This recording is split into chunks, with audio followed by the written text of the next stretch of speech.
शनि, केतु और चंद्र कंजक्शन को हम लगातार विचार कर रहे हैं। इस वीडियो में अब आपके नवम भाव के लिए चर्चा करने वाले हैं। अगर आपका सिंह लगन का चार्ट है, तो कुछ नवम भाव में आपके मेष राशि में इस प्रकार से आपको इनकी प्लेसमेंट दिखेगी। देखिए, इस प्रकार का कंजक्शन जब भी नवम भाव में होता है, तो जातक कोई ना कोई बहुत बड़ा गोल अचीव करता है धार्मिक या आध्यात्मिक फील्ड में। साथ ही साथ जातक लाइफ में कोई भी इस मामले में पर्टिकुलर गोल हासिल करने में सक्षम होता है। लेकिन यहाँ पर आपको समझना होगा कि शनि यहाँ नीच की स्थिति में है, जबकि केतु यहाँ चंद्रमा को भी प्रभावित कर रहे हैं और शनि भी चंद्रमा को प्रभावित कर रहे हैं। साथ ही साथ चंद्रमा आपके 12वें घर के लॉर्ड होकर यहाँ आ रहे हैं, जबकि शनि आपके छठे और 7वें घर के लॉर्ड होकर यहाँ आ रहे हैं। ऐसे केस में इनकी लॉर्डशिप के आधार पर इनके रिजल्ट्स को समझना आपके लिए काफी ज्यादा जरूरी हो जाता है। देखिए, शनि अगर यहाँ पे वक्री हो गए, उस केस में केतु का जो प्रभाव है शनि पर वो काफी ज्यादा बढ़ जाएगा। और फिर क्योंकि ये जो वैराग्य दोष या वैराग्य युति जो बन रही है, या कहीं ना कहीं आप बोल सकते हैं कि इस कंजक्शन की वजह से आपको आध्यात्मिक उन्नति मिल सकती है या मोक्ष की तरफ आपको रुझान मिल सकता है। शनि अगर वक्री नहीं हो, तो जातक अपनी तरफ से पूरा पूरा एफर्ट करेगा लाइफ में कुछ भौतिक सुख सुविधाएं पाने, अपने कैरियर में बहुत सारे अचीवमेंट्स पाने के लिए। लेकिन एक समय बाद जब आपका केतु एक्टिवेट होगा, लगभग आपकी 45 की एज, आपकी 48 की एज के आसपास, उस समय आप ये रियलाइज कर पाएंगे कि आप जो कुछ भी कर रहे हैं अपनी लाइफ में, जो जितना भी आप एफर्ट कर रहे हैं, कहीं ना कहीं वो एफर्ट आपका उतने अधिक काम नहीं आने वाला, या आपका जो मेन मकसद है लाइफ का या जो उद्देश्य है, वो कहीं ना कहीं मोक्ष की तरफ जाने को लेकर ही है। तो यहाँ पर जो कुछ भी आपने किया, जो कुछ भी आपने हार्ड वर्क करके पाया, वो कहीं न कहीं आपको एक समय बाद छोड़ना ही छोड़ना है, उसको आपको त्यागना ही है। देखिए, इस प्रकार का कंजक्शन जो बन रहा है, तो इसमें क्योंकि शनि अब नीच की स्थिति में आ गए, तो यहाँ आप अपने भाग्य से कोई बहुत बड़ी उम्मीद नहीं कर सकते हैं। आपका जो शनि होगा, आपको ज़्यादा से ज़्यादा हार्ड वर्क करने के बाद ही रिजल्ट दे पाएगा। बट शनि वैसे तो हम अगर वक्री हों तो अच्छा मानते हैं, बट यहाँ पे वो केतु के साथ हैं और वो यहाँ राहु से भी प्रभावित हैं। तो अब शनि की इस प्रकार की स्थिति की वजह से फिर चंद्रमा पर भी काफ़ी ज़्यादा नेगेटिव असर पड़ेगा। चंद्रमा आपके चार्ट में 12वें घर के लॉर्ड होकर यहाँ आ रहे हैं, तो ऐसा जातक अपने हायर स्टडीज़ के लिए विदेश जा सकता है। जातक कभी भी कोई भी कार्य करेगा बहुत कंफर्टेबल नहीं होगा। जातक का अगर लग्नेश अच्छी स्थिति में नहीं है या लग्नेश स्ट्रांग नहीं है, तो जातक के अंदर उतना ज़्यादा कॉन्फिडेंस भी डेवलप नहीं हो पाता। नवम भाव आपके पिता को रिप्रेजेंट करता है। पिता आपके काफ़ी ज़्यादा स्ट्रिक्ट हो सकते हैं आपकी माताजी की तुलना में। और अगर शनि चंद्रमा के ज़्यादा क्लोज होगा, तो आपकी माताजी भी काफ़ी ज़्यादा स्ट्रिक्ट हो सकते हैं। इस केस में जातक को हालांकि जीवन में बहुत बड़े कोई आध्यात्मिक गुरु या कोई ऐसे व्यक्ति मिलते हैं लाइफ में जो उनको आगे के लिए गाइड करते हैं। लेकिन अपने स्वयं के पिता के साथ ऐसे जातकों का जो नेचर है काफ़ी स्ट्रिक्ट होता है, या पिता का जो नेचर है वो बहुत ज़्यादा स्ट्रिक्ट होता है, उस वजह से आपको काफ़ी सारी दिक्कतें आती है अपने रिलेशनशिप को लेके। शनि यहाँ पे छठे घर और 7वें घर दोनों के ही लॉर्ड होकर यहाँ आ रहे हैं, तो जातक कल को अगर कोई बिजनेस वगैरह भी स्टार्ट करेगा या किसी भी प्रकार का वो अपना कैरियर चुनेगा, तो उसमें शुरुआत में उसको काफ़ी कन्फ्यूजन और बाधाएं रहेंगी। ऐसा कंजक्शन है तो आप अपनी लाइफ में अपने बिना एफर्ट किए कुछ भी बहुत ज़्यादा एक्सपेक्ट ना करें। चंद्रमा यहाँ शनि से भी पीड़ित हो रहे हैं और केतु से भी वो पीड़ित हो रहे हैं। यहाँ शनि चंद्र का विष दोष भी बन रहा है और केतु और चंद्रमा का यहाँ बन रहा है ग्रहण दोष। देखिए, जब भी शनि चंद्रमा के साथ स्थित होते हैं, या अगर हम ये लेकर चलें यहाँ पे कि आपका शनि और चंद्रमा को हम अगर एक तरफ डिस्कस करें और केतु और चंद्रमा को एक तरफ डिस्कस करें, तो यहाँ शनि चंद्र का जो विष दोष बन रहा है या शनि जो अपना प्रभाव चंद्रमा पर डाल रहे हैं, ऐसे केस में जातक बहुत ज़्यादा ओवर थिंक करता है। जातक बहुत लंबे समय तक सोच विचार करने के बावजूद भी कभी कभी बहुत सही फैसला नहीं कर पाता, या वो अपने फैसलों में काफ़ी ज़्यादा डिले कर देता है। तो उसका कहीं ना कहीं काम अटक जाता है, या उसको इतनी ज़्यादा देरी हो जाती है कि उसका काम बन ही नहीं पाता, या उसका लिया गया जो निर्णय जातक के काम ही नहीं आ पाता। ऐसे केस में आपको ये क्लियरली ध्यान रखना होगा कि कोई भी अन्य सपोर्टिव ग्रह यहाँ पे अगर हो, या किसी का अगर यहाँ पे दृष्टि हो, तभी आपको थोड़ा फायदा इस मामले में मिल सकता है।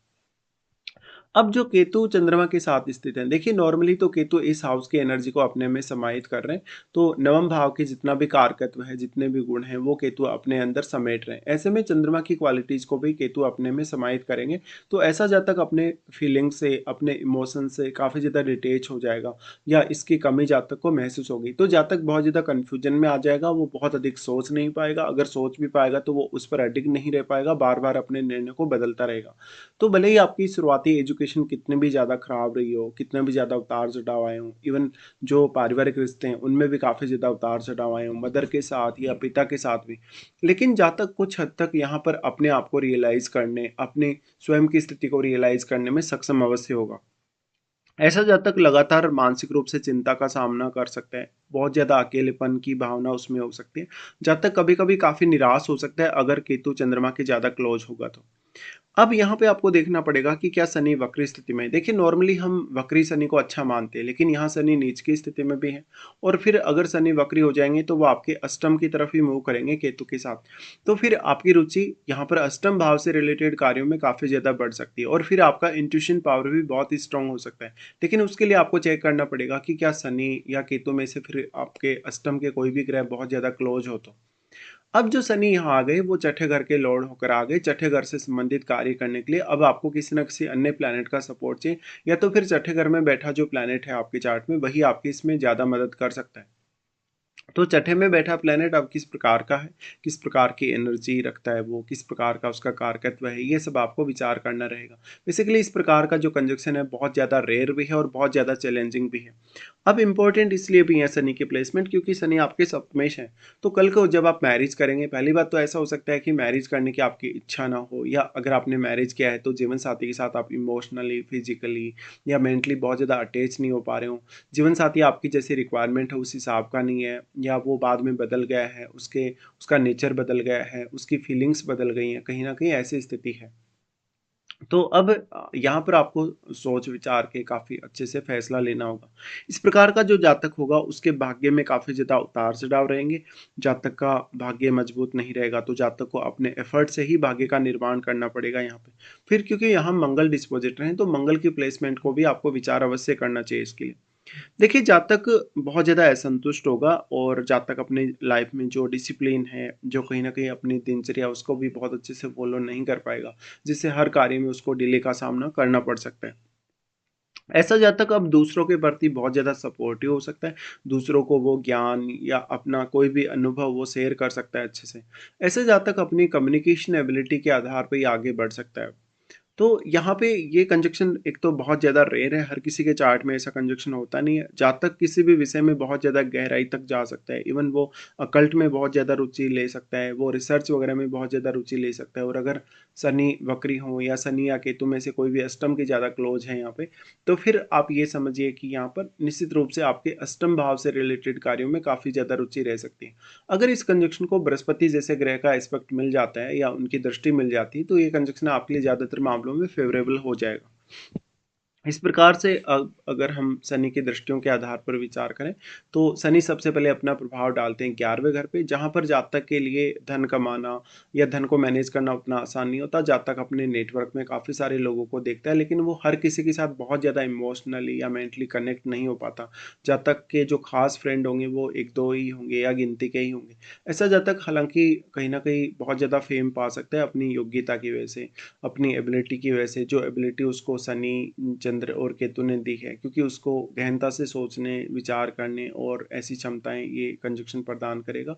तो अब जो न यहाँ पर आपके 11वें घर में बैठा प्लैनेट है, वो शनि से प्रभावित होगा, तो उस प्लैनेट विशेष को लेके या फिर वो प्लैनेट आपके चार्ट में जिन भावों का स्वामी है, उनके लिए आप में बहुत ज़्यादा गंभीरता आ जाएगी, आप में बहुत ज़्यादा डिसिप्लिन आ जाएगा, आप में कहीं न कहीं बहुत ज़्यादा डेडिकेशन आ जाएगा। तो भले ही आपका अगर शनि वक्री नहीं है, तो आपको अर्ली एज में धन कमाने, जीवन में बहुत ज़्यादा ऐशो-आराम पाने या अपने सपनों को पूरा करने के लिए शनि आगे लेकर जा सकते हैं। यहाँ पे फिर जो प्लैनेट बैठा है, वो यहाँ बहुत बड़ी भूमिका अदा करेगा, क्योंकि इस प्लैनेट विशेष को लेके आप में बहुत ज़्यादा डिसिप्लिन आ जाता है। फिर तीनों का प्रभाव होगा आपके 3rd हाउस पे।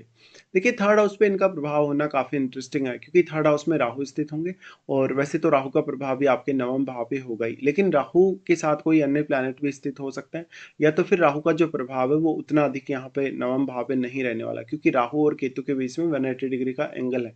इस एंगल के होते हुए आप देखेंगे कि राहु उतना अधिक यहाँ आपको प्रभावित नहीं कर पा रहे या आपको जो भी मेजर चेंजेस करने हैं उसके लिए खुद ही ज़्यादा मेहनत करनी पड़ेगी। बट राहु के साथ बैठा हुआ ग्रह यहाँ ज़्यादा इंपॉर्टेंट हो जाएगा आपके लिए, क्योंकि उस ग्रह से रिलेटेड जो क्वालिटीज़ हैं या जो 3rd हाउस से रिलेटेड क्वालिटीज़ हैं वो राहु के यहाँ होते हुए काफ़ी मल्टीप्लाई हुई और अब राहु के साथ बैठा ग्रह इतना ज़्यादा सक्षम है कि वो इन तीनों को ही अपनी दृष्टि से प्रभावित कर पाए। वैसे चंद्रमा काफ़ी ज़्यादा सॉफ्ट हैं, तो चंद्रमा राहु से प्रभावित ज़रूर होंगे यहाँ पे। फिर अगर देखा जाएगा तो यहाँ पर जो शनि का दृष्टि है वो अपने ही घर पे होगा। देखिए शनि अगर वक्री नहीं है तो वो आपको काफ़ी प्रोटेक्ट करने की कोशिश करेगा और वक्री होने के केस में फिर शनि आपके लिए यहाँ चैलेंजेस लेके आता है क्योंकि वो केतु से प्रभावित हो जाएगा। केतु से प्रभावित होने की वजह से रूटीन लाइफ, डेली लाइफ, घरेलू लाइफ या जहाँ भी आप ऑफिस में हैं वो आप सब मैनेज करने में बहुत ज़्यादा सक्षम नहीं होंगे।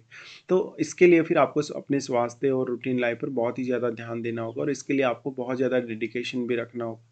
फिर सबसे इम्पोर्टेंट रोल आपके लिए निभाएगा अब आपके छठे घर में बैठा प्लैनेट। तो शनि का जो प्रभाव है देखिए 6th हाउस पे शनि का प्रभाव है तो भले ही शनि आपको धीरे-धीरे काफ़ी मैच्योर बनाता है आपकी लाइफ में जो भी चैलेंजेस आते हैं उनके लिए। लेकिन यहाँ पर बहुत ही लेट आपको रिज़ल्ट मिलता है कभी-कभी या आपको मेहनत बहुत ज़्यादा करनी पड़ती है, हार्ड वर्क बहुत ज़्यादा करना पड़ता है। शनि आपको बहुत ज़्यादा लिमिटेशंस में भी बाँधने का कार्य करते हैं। इस हिसाब से आपको इस कंजंक्शन को विचार करना रहेगा। अब जो चंद्रमा है यहाँ पे क्योंकि चंद्रमा 12वें घर के लॉर्ड है, तो ऐसे में जातक की यात्राएँ लगातार लगी रह सकती हैं। उसका देश-विदेश में इधर-उधर भ्रमण करने का जो प्लान है, जातक ज़्यादातर जो तीर्थ स्थलों की यात्राएँ करेगा, बड़े किसी धार्मिक स्थल की यात्रा करेगा, तो उससे उसको काफ़ी सुकून मिलेगा। चंद्रमा माता जी के कारक होने की वजह से इस बात की संभावना काफ़ी ज़्यादा है कि मदर के साथ जातक के थोड़े मतभेद हो सकते हैं या तो जातक अर्ली एज में ही अपनी मदर से दूर हो सकता है या जातक को अपनी मौसी वगैरह ने पाला हो, अपनी बुआ वगैरह ने पाला हो या कहीं भी उसका जन्म परिवार को छोड़कर कहीं और हुआ। एक बहुत ही ऐसा कंजंक्शन जो काफ़ी रेयर है, जो कंजंक्शन आपको स्वयं को रियलाइज़ करने की क्षमता देता है, आपको बड़े से बड़े थॉट्स देता है, लेकिन आप अपने थॉट्स को कंट्रोल नहीं कर पाते, ना ही आप उन पर अडिग रह पाते हैं। इसी वजह से आपको ज़्यादातर दिक्कतें आती हैं। तो यहाँ भाग्य के भरोसे रहने के बजाय अपने खुद की मेहनत, अपने खुद के दम पे आगे बढ़ने में अगर आप सक्षम हो जाएँगे, तो फिर यही कंजंक्शन आपके फ़ेवर में बन जाएगा।